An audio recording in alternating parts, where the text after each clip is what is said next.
The MEC 9000E is the newest member of the MEC family. What we've done is we've married our 9000G machine over to the new MEC Automate. This allows the machine to operate electrically, which makes for a very smooth operating sequence. For those people that have physical limitations, the MEC 9000E takes the effort out of reloading. What we'll do is we'll show you the operational features and the setup of the new MEC 9000E. The first thing we need to do is remove the wire tie that fastens the pull rod to the back of the base of the machine. Once this is completed, we need to complete the installation of the shell slide using the 2 bolts and locking nuts provided in the parts bag. Now we need to slide the reloader into the position on the top of the drive base, and with the provided thumb screws, secure the left side of the reloader to the drive base first. Once this is completed, loosen the 2 thumb screws and push the right side of the hold down clamping strip to the left side until it rests against the loader base. Secure the clamping strip tightly with the 2 provided thumb screws.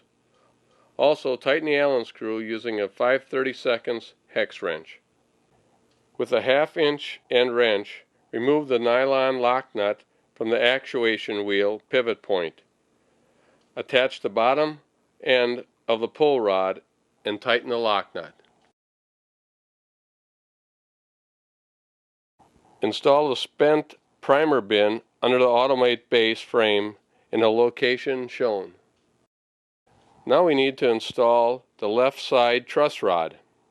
First, insert the bolt through the hole in the mounting bracket and then through the top hole in the truss rod on the left-hand side of the reloader. Finger tighten the nut.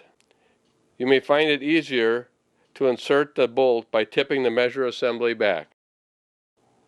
Using the provided T-bolt, install the lower truss rod to the provided mounting hole at the left rear of the MEC Automate and securely tighten. Once this is completed, using 2 7/16 wrenches, securely tighten the bolt and nut holding the upper truss rod to the reloader mounting bracket. At this point, you can insert the power cord into the unit and plug into the wall. After the electrical cord is plugged in, make sure that the shell carrier is in its proper sequence. At this point, you can depress the buttons and see the actual operation of the unit. The instructions for operating the unit are found on the top of the Automate base plate. After the powder bushing is installed in the charge bar, thread the screw back into the front of the charge bar. Once this is completed, reattach the spring to the spring anchor. Once the spring anchor is attached, move the charge bar from the right to the left and raise the bar lock so the bar is in the locked position. Now we need to install the primer seating assembly, which consists of a post, a top, a spring, and a spring pad.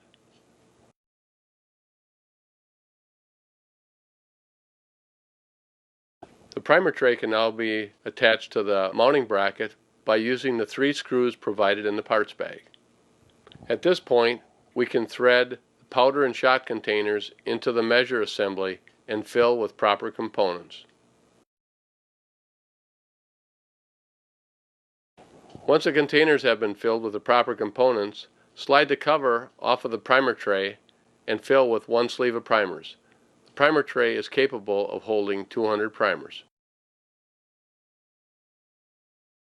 Slide the cover back on and raise the primer tray to the up position and tighten the thumb screw.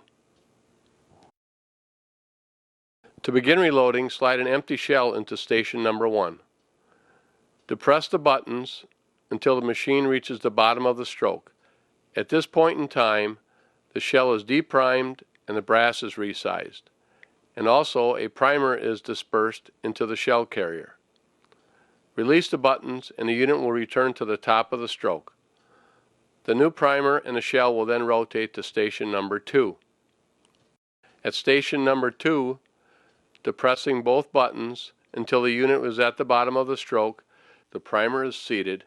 Releasing the buttons, and as the machine returns to the top, the powder is dispersed into the shell, and the shell is then rotated to station number 3. At station number 3, we insert a wad onto the ram. Depressing both buttons until the machine is at the bottom, the wad is seated properly then against the powder and the shot is dispersed into the shell. Upon releasing the buttons, the reloader is returned to the top of the stroke. At this point, the shell is then rotated to station number 4. At station number 4, depressing the buttons until the machine is at the bottom starts the crimp.